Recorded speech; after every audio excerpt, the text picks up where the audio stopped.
Hello and welcome to the Gainline Wales Online's live rugby Facebook show. My name is Matt Southcombe and I'm joined by Simon Thomas, and we'll later be joined by rugby writer Ben James also to discuss everything that's happened at Murrayfield this afternoon, where the Lions beat Japan 28-10 in their final preparations for the tour to South Africa this summer. Now, obviously, as most of you will know, that's come at a price.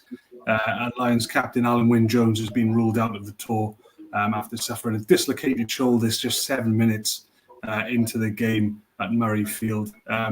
We'll jump into it then. Simon, who's joining me on a very sketchy connection from Murrayfield. Si, what's your reaction to that? I didn't catch all of that, Matt, but I'll soldier on and try and give the answer as best I can. So I guess what you were asking. Just a devastating day for Alun Wyn Jones. From the moment he went down, I had my eyes on him, and he doesn't go down easily, and he doesn't stay down easily.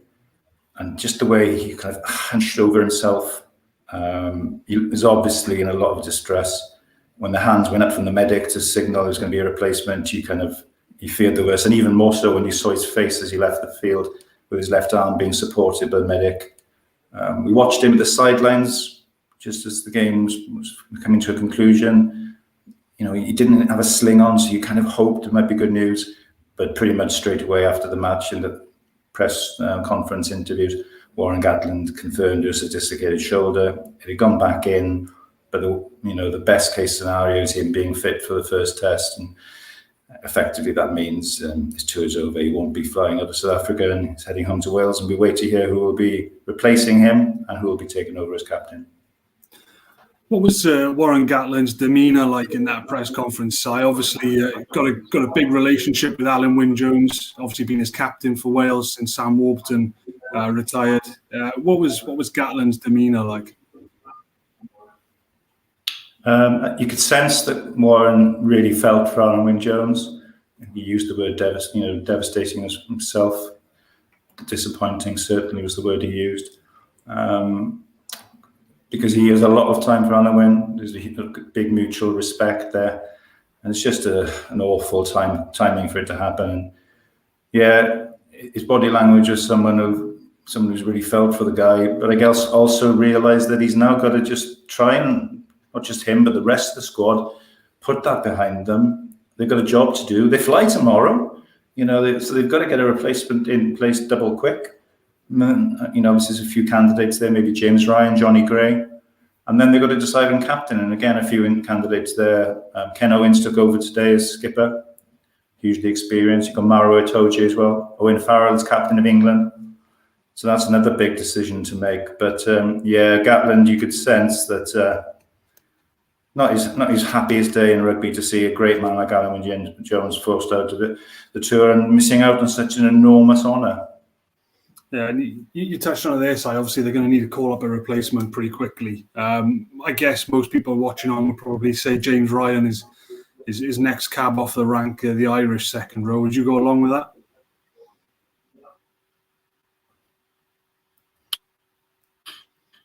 I think a year ago, James Ryan would have been one of the high up lists of first names to go. He had a bit of a slump in form this season, but I think he's a quality player, huge work rate, similar to Alun Wyn in that sense. So he would be a guy. But I think Johnny Gray obviously is another one, a serial tackler. Both of them will do a very good job. Either will be called up. The other thing, of course, came out today was Justin Tipperick's situation. He also left the field. With the verdict from Gatland on that is it's a bit of a stinger. They're confident that he'll be okay for the trip, to make the trip and play a part in that. So we have our fingers firmly crossed for Justin. But yeah, it was a pretty unhappy first half with those two guys coming off. And as I say, a pretty unhappy conclusion in terms of Alun Wyn, really. Yeah, and you touched on the whole issue over the tour captain. So you've got a question in from Jamie Phillips. Please do send in your comments and your questions, guys, and we'll try and get through some of them. Who do you think is in pole position to take over from Alun Wyn Jones as Lions captain. I mean, you touched on a few contenders there, but can I get you to nail your colours to the mast a little bit more? It's really difficult to say, isn't it? If you're going for the really experienced figure, and the man on the squad is Ken Owens. He's done the job for so many years for the Scarlets, vastly experienced at test level, respected. I think he's on. You expect him to be on the leadership group, and took over today. So he would be a very safe pair of hands, and he is in most people's eyes front runner for the hooking spot in the test, which is another factor. But obviously, then you do have other candidates. Maro Itoje would be a kind of bold one, wouldn't it? A young captain to take over. And he is somebody who you now, certainly with Alun Wyn Jones out the tour, you'd even more expect Itoje to be a test starter. Very intelligent man, leads by example. So he'd be a strong candidate. And of course, you've got Owen Farrell. Always divides opinion, doesn't he? But he has captained England a number of times. Another one who's very likely to be involved in the tests. Stuart Hogg's probably slipped down a little bit in the pecking order, doesn't he? Because he's not getting to the Exeter team at the moment, although he's Scotland captain and experienced. If you're pushing me, I don't know, it's a tough one. The press room seems to be of the opinion probably Itoje's favourite, so I guess we'll find out soon. All right, so listen, I'm gonna call it a day there with yourself, because I think we've pushed our luck with the internet connection as much as we can before it all goes wrong. I think we better sign off there. But safe travels back to Wales, and we're going to bring in Ben James now, our rugby writer, who is going to South Africa with the Lions this year to cover the tour for us. Ben, can I just get your reaction to the Alun Wyn Jones incident? Obviously, not an ideal set of circumstances for Gatland to have to deal with before they even leave the UK. No, it isn't. I think sort of one of the questions from one of our colleagues at the national papers for Gatland was, are you in shock? Because this is the worst case scenario you could have really had in this opening game was losing your tour captain, test record, cap holder, 3 tours before him, Alun Wyn Jones has been there and done that in a Lions jersey. If this game is capped today, which will mean little to Alun Wyn Jones, he's the only player in professional era to have got 10 consecutive test caps for the Lions. And obviously that means nothing because he's out of the tour, but that just shows you how experienced he is when it comes to the Lions. So it's a massive, massive blow for Gatland. And you could sense that. I mean, he spoke about not being in shock and how being in shock right now would send out the wrong message. But the body language from Gatland, it's a thing that he hasn't quite processed yet. He talked about not being able to have made a decision on who replaces Alun Wyn Jones and who replaces him as captain. Those discussions are still ongoing, probably as we speak right now. Obviously, times of the essence because they need PCR tests, they need to fly people out. But yeah, it's a decision it's an incident that's going to take a long time to process for Gatland. It is a massive blow for the Lions.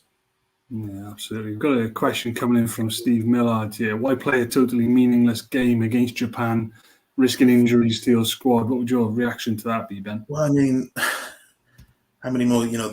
Every game is a risk of injuries. The Rainbow Cup, many people would describe that as meaningless, and yet players need to play in that to sort of get match fitness. This is the essence of a Lions tour. There's so many warm-up games.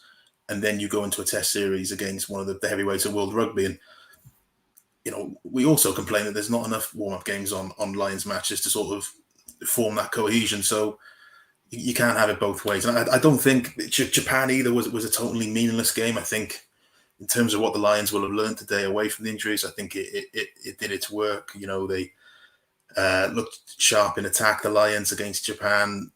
They had to sort of work in defence a fair bit, obviously with Matsushima sort of causing problems out wide.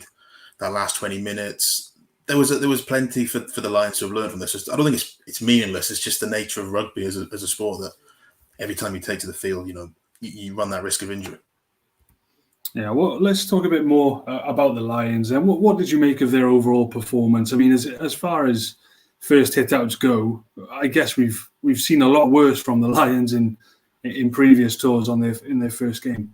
Yeah, I mean, I think if you think back 4 years ago, it was basically an Anthony Watson try saved our blushes against the New Zealand provincial barbarians. What was that, 13-7? That was last time they were in South Africa. I think it was it the Royal 15? The Royal 15, yeah, they were behind in that.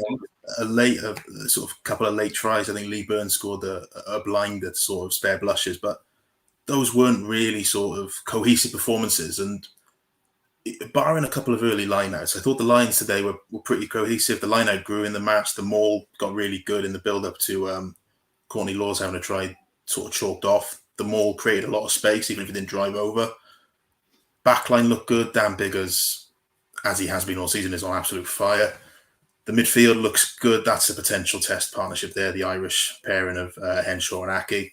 And the back three look good. Conan looked good. There's lots of positives to take from this. I think in terms of an opening hit out, obviously it's test opposition as well. I know they haven't played for 2 years, but Japan are a handy side. And Warren Gatland will be pleased with what he's learned today. Yeah, you touched on Dan Biggar there. Obviously had man in the match. I gave him a 9 out of 10 in the ratings. He was my star man. I don't think he could have probably done a lot more, really, to lay the gauntlet down to Finn Russell and Owen Farrell and really get his tour off to pretty much the best possible start. Absolutely. I mean, probably now since the Six Nations, Dan Biggar's been looked at as the man who's the favourite at the start of the test. Obviously, Owen Farrell didn't have a great Six Nations. Gatland's addressed that in the press this week. Finn Russell's very much the wild card, the sort of guy who people can accept going on a Lions tour to sort of play midweek matches and maybe provide that sort of something different off the bench. But I don't think he's necessarily a test starter. But Dan Biggar, this looks like his tour. 4 years ago, he was outstanding in New Zealand, but he had Sexton and Farrell in prime form ahead of him, so he didn't really get those chances. This time round, he's in form. He's the man who's sort of in pole position, and he's playing like a man who's not going to let that chance slip. He was absolutely fantastic today, taking the ball to the line really hard, kicking really well, just playing with so much confidence. And when he plays with confidence, people talk about, is he as good taking the ball to the line as other fly halves? When he's running like he does today, he really is. Yeah, we saw some good passing from Biggar today as well. A couple of nice wide passes, lovely pass to send Tyg Burn over for his try as well. Nice to see, the more rounded side to him coming out. Obviously, kicked very well as you kind of expect now, and that's pretty much a given for a Dan Biggar performance. But a lot more of his, going into the other bag of tricks that he has and throwing those passes. Yeah, exactly, and it's something we've seen Pivac work on with Wales a lot, sort of hitting the wide man on a pod of three, and then you can play tip-ons with that. So it just moves you into midfield a lot quicker. The Lions did it a lot today. You'd see Biggar sort of hitting the wide option on a pod, and then they tip on, and it just opens things up because it just allows you to sort of cut out a lot of the defence really. And then you get into midfield, you can go either way, and we saw that with the first try. Obviously, Aki hits a nice line. They come back to the blind side from that initial ruck. Biggar it's outstanding skill to get the ball away to Henshaw, and then Adams finishes in the corner. And that's just what we're seeing from Biggar right now. It's just a fly half playing with confidence and knowing when to take it deep, when to take it flat, and he's reaping his rewards at the minute. Mm-hmm. All right, guys, thanks for sending all your comments so far. If you keep those coming in, let us know who were the standout performers for you guys today for the Lions, and which ones you perhaps wanted to see a bit more from. Meanwhile, Ben, I'll put the same question to you. Obviously, we've touched on Biggar. Any other standout performers for you that caught your eye? I mean, Tyke Furlong was outstanding. I think he's the tight head starter. I mean, that image there he is, the big lad. That leg drive there. I mean, he takes the initial contact, keeps the leg drive going, takes a bit of a high hit, takes a head-to-head contact, still keeps the sort of the leg drive going. It's ridiculous. I thought Jack Conan showed up really well for 70 minutes, especially when you hear after the match that he had a tight hamstring in the warm-up. So, that's why they went down to 14 men, because they couldn't risk the possibility of losing another player before they even get on the plane. But I thought Conan looked really good. Liam Williams had a really good match. I think everyone's sort of gone into this tour thinking that the fullback debate is settled with Stuart Hogg. I'm not so sure. I think Liam Williams is going to have a massive say on things. Obviously, he was the starter 4 years ago, which heading into the tour people didn't expect, but he did himself absolute wonders in the Test series against New Zealand. Stuart Hogg's not really been sort of featuring in Exeter's main plans in the last couple of weeks. Obviously, Jack Noel's been starting on at fullback. So, yeah, it's a massive chance for Liam Williams to stay claimant. And the other person who I thought was outstanding today was Duan van der Merwe. Now, defensively, he might get tested in South Africa, but the work he does off his wing, the try he scored, he's sniped around the blind side, completely on the other touchline to where he's playing. It's just a remarkable work ethic. And, you look at all the Lions wingers and they all offer something really, really special. So that's going to be a fascinating battle in the weeks to come. Yeah, absolutely. We've just had a question coming in from Joan Clark. Any news on Tipperick? Ben, obviously, I know Warren Gatland just spoke about Tipperick at his press conference. Yeah, so they're going to send him for a scan. They think it's just a stinger to his shoulder. So, yeah, they'll send him for a scan, sort of just to double check that. If it was nerve damage, that could sort of hamper his tour, could potentially rule him out. But I think they're pretty confident that it's just going to be a stinger. So fingers crossed that's the case, because obviously we saw today when Tipperick went off, the balance in the back row was severely affected. Obviously, Faletau hasn't played open side for probably the best part of 10 years off the top of my head. So, it did make a difference. And I think losing Tipperick this early on would be a sort of killer blow after what's happened today with Alun Wyn Jones. Yeah, absolutely. You touched on the Irish centre partnership there. I mean, a lot of people coming into this one would probably, even though he didn't have a great Six Nations, maybe look at putting Farrell at 12 and Henshaw at 13. But Bundy Aki and Henshaw thought they went pretty well today. Yeah, and I suppose it comes down to what Gatland does in his back row. We haven't got massive ball carriers in the back row. We've passed on Billy Vunipola and CJ Stander. So the number 8s are going to be sort of edge forwards. Conan, Simmons, Faletau, they're going to play out in the wide channel. So then it's about how Gatland gets go forward. And if there's one thing we know about Warren Gatland, he tends to like getting go forward from his centres. And then Bundy Aki and Robbie Henshaw, you've got two very, very talented players who can both get over the game line. We saw that today. Aki cut a really good line for the first try. Henshaw's third try, that was just a lovely line. And yeah, they just both carried really well, did the basics well, got around the park. Aki got a really crucial turnover out in the wide channels. And Henshaw in particular over the last 4 years has developed into a world-class player. And for me, they'll find a place for him in the test team somehow, whether that's 12 or 13. They'll find a place for Henshaw. Yeah, absolutely. Ben, we don't really talk to yourself about the potential Alun Wyn Jones replacements. Jason Coates saying, James Ryan, get your boots on. Is it that straightforward? I know Johnny Gray has scored a try for Exeter in the Gallagher Premiership final that's currently going on, but is it as straightforward as James Ryan? Possibly. The problem is why was James Ryan overlooked in the first place? And the reasons we're led to believe is that Leinster was sort of manhandled in a Champions Cup semi-final, and that counted against him. And his form has gone off the boil a little bit in the last year. But I think if you are looking at the next cab off the rank, it probably is him. I think Matt Hancock's resigned in the last 10 minutes, so unless he's had a call from Warren Gatland, I'm assuming it is going to still be James Ryan. Breaking news live on air. That took us down a road I didn't expect to go down this evening. I think he's got to get a PCR test and fly out of Johannesburg. And just finally then, before I let you go, Ben, and get your suitcase all packed up. Lots of love for Ken Owens in our comment section, as you might expect, being a Welsh website. Take over from Alun Wyn as tour captain. Was that something you would go along with? Obviously, Owen Farrell is part of that equation, but some people saying that Owens is perhaps more assured of his place in the test team. I would agree with that. I think the thing with Owen Farrell as well is that Gatland doesn't tend to pick backs as his captain, so I think that counts against him. Maratoji's not got too much sort of experience as a captain. Ken's been there, done that. He's trusted by Gatland. He's captained the Scarlets for years.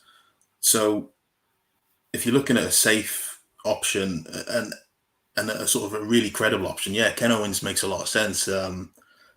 Whether Gatland does it, whether Gatland even appoints a tour captain now, or just sort of goes match to match with his leadership group, that we'll have to sort of wait and see what he does. But yeah, Ken Owens is, you'd assume he'd have captained sort of either the midweek or the Saturday games anyway on the next couple of weeks. But I think you'll get a lot more experience with the armband. And yeah, it wouldn't shock me if he did captain the side come the Test series. All right, cool, Ben. Well, listen, mate. Safe travels. Hopefully, all your paperwork is in order, because I don't think it's a straightforward one this time around. But stay safe. Enjoy the tour. The latest figures in Johannesburg aren't pretty reading. No. But yeah, thankfully I'm double jabbed, so hopefully it'll be all right. Good man. All right. Well, obviously it's going to be a busy couple of weeks now coming up, not just with the Lions, but with Wales as well. And obviously, as I've just said, Ben's going out to South Africa for us to follow the Lions out there, and we'll be covering all our bases across any rugby that's taking place over the coming weeks. And of course, if you want to stay across it, the only place to find it all is on Wales Online. Bye-bye for now.